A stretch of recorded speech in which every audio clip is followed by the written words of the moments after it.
বন্ধুরা, আজকে আমি এই বেলি ফুলটা টব চেঞ্জ করব। বহুদিন ধরে এই টবেতেই ছিল এবং প্রচুর ফুল দিয়েছিল কিছুদিন আগে। এটাতে আর রাখা যাবে না, এটা চেঞ্জ করে এই বড় এই পাত্রটা দেবো। সেই জন্য এটাকে কেটে আগে এই টবটা ফেলে দিতে হবে।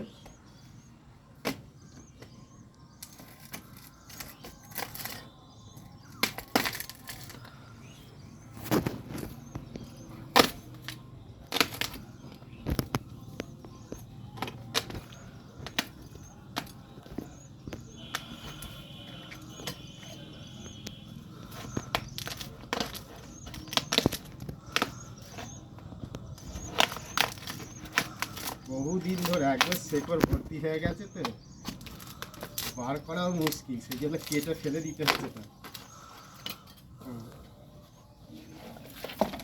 ফেলে দিলাম। এটা প্রচুর রুট হয়েছে, এই যে এইসব করে ফেলে দিতে হবে, দিয়ে আবার নতুন করে রিপ্লেস করতে হবে। এইভাবে আমি কেটে নেব, কেটে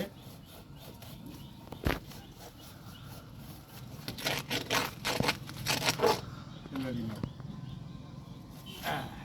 হয়েছে। এবার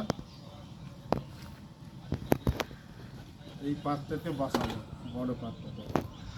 প্রথমে এই হোলগুলোকে কলাম কুচি দিয়ে বসিয়ে দিব। দেওয়ার পর আমি এইগুলো ফুটোগুলো বন্ধ করব।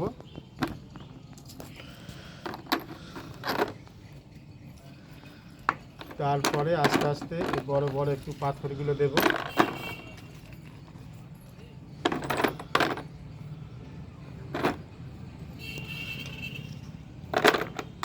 এবার এগুলো দেওয়ার পর আমি এখানে বালি আছে, বালি দিতে হবে।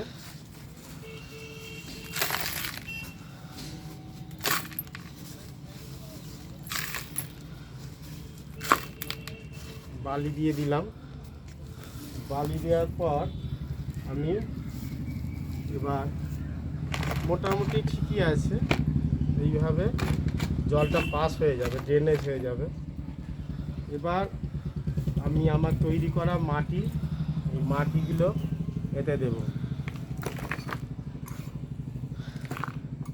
এতে মাটিতে গোবর শুকনো, খোল গুঁড়ো, ভার্মি কম্পোস্ট মেশানো আছে।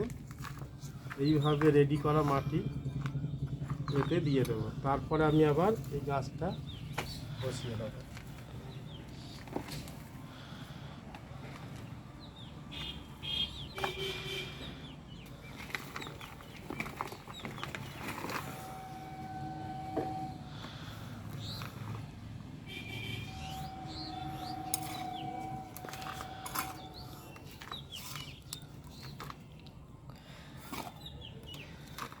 এই আবার বর্ষাকালে আবার ফুল আসবে, বছরে 2-3 বার করে আমার এই গোল ফুলটা ফুল আসে।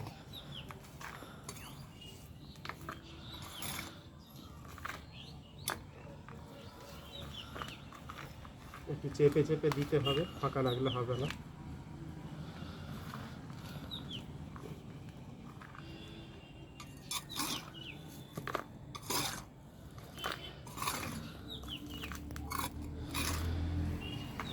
এইভাবে ট্রান্সপ্লান্ট করতে হয়, না করলে কিন্তু ভালো ফুল হবে না।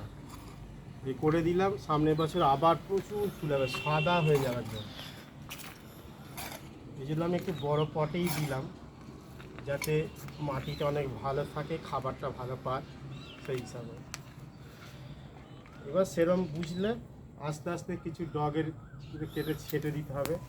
কেটে দিলে কি হবে, এগুলো থেকে আবার বাঁচ বেরোবে। এই যে সমস্ত যতটা পারা যায় কেটে দিতে হবে।